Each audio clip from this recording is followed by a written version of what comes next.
এখনো প্রতি স্বৈরাচার ষড়যন্ত্র করছে কিভাবে আমাদের এই বিজয় তারা নস্যাৎ করে দিতে পারে, কিভাবে তারা আবার দেশে অরাজক সৃষ্টি করে আবার তারা দেশে ফিরে আসতে পারে। আমাদের নেতা অত্যন্ত বিচক্ষণ, তিনি তাদের এই ষড়যন্ত্র উপলব্ধি করে আজকে আমাদের দলের জন্য 3 দিনের কর্মসূচি ঘোষণা করেছেন। 14 তারিখ 15 তারিখ আমাদেরকে সকাল থেকে সন্ধ্যা পর্যন্ত রাজপথে থাকতে হবে। এই ষড়যন্ত্রকারীদের ষড়যন্ত্র প্রতিহত করতে হবে।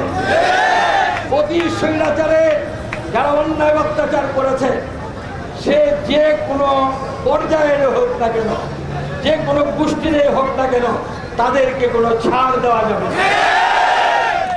স্পষ্ট ভাষায় বলতে চাই, স্বৈরাচার শুধু তার নিজের কারণে স্বৈরাচার হয় নাই, তাকে তার দলের অনেক নেতা স্বৈরাচার বানিয়েছে।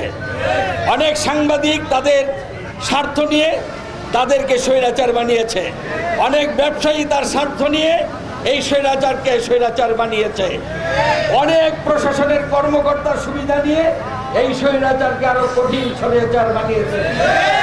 আইন বিভাগে যারা আছে অনেকের তাদের সুবিধা নিয়ে এই স্বৈরাচারকে স্বৈরাচার বানিয়েছে।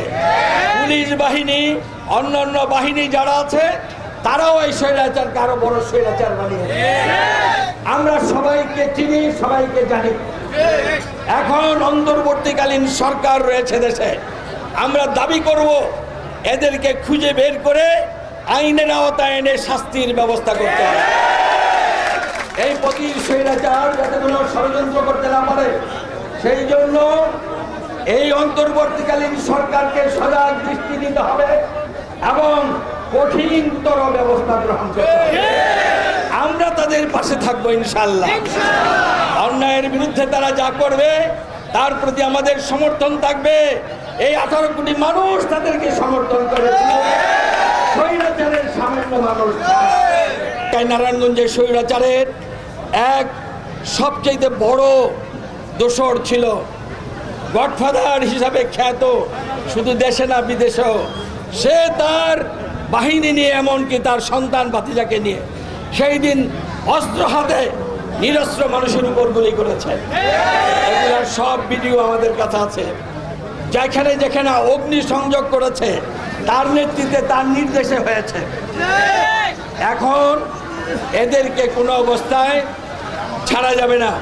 তবে আমরা কোনো অবস্থায় আইনকে আমাদের হাতে তুলে নেব না। আমরা তাদেরকে আইনের হাতে সোপর্দ করব। তারা চাইবে বিশৃঙ্খলা সৃষ্টি করতে, কিন্তু এই হাতে কেউ পা দিবেন না। আমরা আইন প্রয়োগ সংস্থার কাছে তাদেরকে যেখানে পাই তাদেরকে সোপর্দ করব। আমরা আইন হাতে নিব না, কিন্তু এই কথাও মনে রাখতে হবে, আমরা কাউকে রেহাইও করব না, রেহাই করব না। আমরা আইনের আওতায় শাস্তির ব্যবস্থা করব। আজকে সন্ত্রাসীরা এত দম্ভিকতা করেছে নারায়ণগঞ্জে, আজকে কোথায়? পালিয়েছে। তাদের নেত্রী যেমন পালিয়েছে, তারাও পালিয়েছে। বোরকা পরিহিত অবস্থায় তারা পালিয়েছে। এই বোরকা পরে যারা পালায় তারা কাপুরুষ। আমি আগেই বলেছি, আমি সব সময় বলতাম, আর যাই হোক এই কাপুরুষকে আপনারা কেউ ভয় করেন না। আমি তার সাথে চ্যালেঞ্জ, আল্লাহ উপরে, তাকে কোনোভাবেই টলারেট করবেন না আপনারা বলেছি। আমি আপনাদের অগ্রভাগে ছিলাম, আজও থাকবো। যতদিন পর্যন্ত এদের শায়েস্তা না করতে পারি ততদিন পর্যন্ত আন্দোলন করব। এই সন্ত্রাসী বাহিনীকে যারা যারা প্রশ্রয় দিয়েছে নারায়ণগঞ্জে, সে যেই পেশার যেই শ্রেণীর হোক, মিডিয়ার যোগ, আমাদের কাছে সব ডকুমেন্ট আছে, তাদেরকেও ছাড় দেওয়া হবে না।